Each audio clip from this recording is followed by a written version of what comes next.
खुलुमबाय स्टुडिय'आव उदांस्रि मुसाहारि मोनसे गोजोनथाव खौरां देहानि जेंना आरो गावखौ समायना खालामनो थाखाय नोंथांमोननो मोनसे मोजां खौरां लानानै फैदों गसाइगावआव ब्रह्म आरो गियाम वेलनेस क्लिनिक मुंनि आयुर्वेदिक मुलिजों लोगोसे डक्टरनि सुबिदा मोननो हागोन नंगौ गसाइगाव ओनसोलनि थागिबि सुबुंफोरनि थाखाय गोजोनथाव खौरां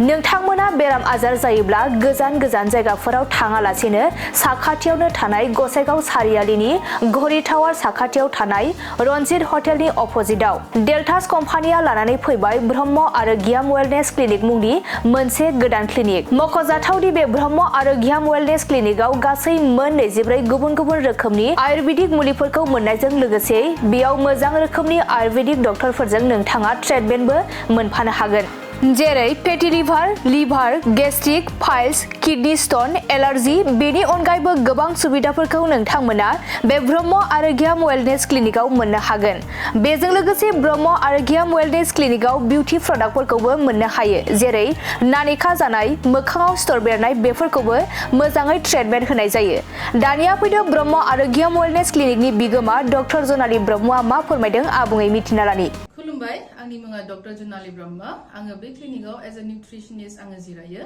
आंनि अनगा आरो डक्टर सानैसो जिरायबावो सासे डक्टरखौ नोंथांमोना मंगलबाराव फैबा लोगो मोनगोन जोंनि क्लिनिकआ कमप्लिटलि आयुर्वेदिक क्लिनिक बेयावहाय जोंनि क्लिनिकनि प्रडाक्टनि जाबाय डेल्टास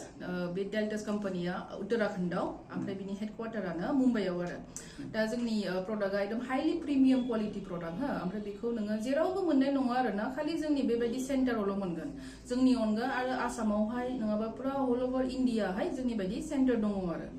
दा जोंनि सेन्टारावहाय मा जोङो ट्रिटमेन्ट होयो जोंनि सेन्टारावहाय 24 टा लाइफस्टाइल डिजिजेस जेरै liver problem gastric problem kidney stone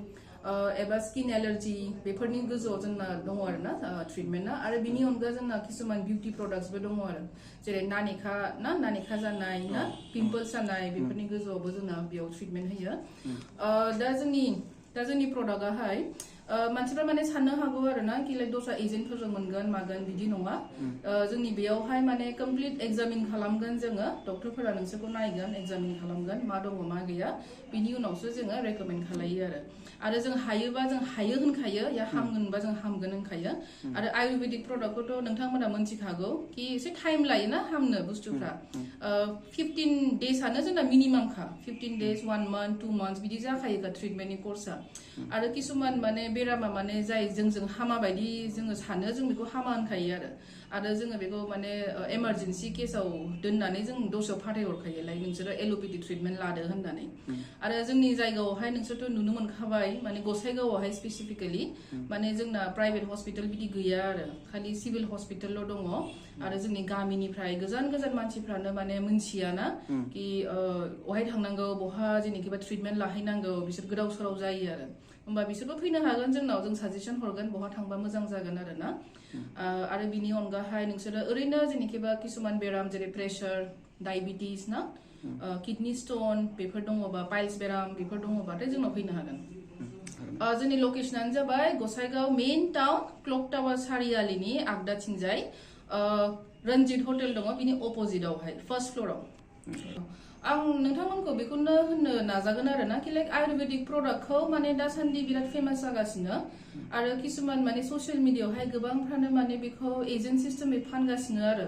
खिन्थु जोंना बिदि नङा आरो जों एजेन्टनि थ्रुयै जोङो हारसिंबो बे क्लिनिकनि अनगा जों दस्रायाव जों बिदि फाननोबो हाखाया ओंखायनोथ' नोंसोरो जोंखौ ट्रास्ट खालायनानै जोंनि माबाफोरखौ नायनो हागोन आरो बिदि नङा कि जों खालि रायलायनानैल' हरगोन जोंना बेयाव ब्लाड टेस्टबो जायो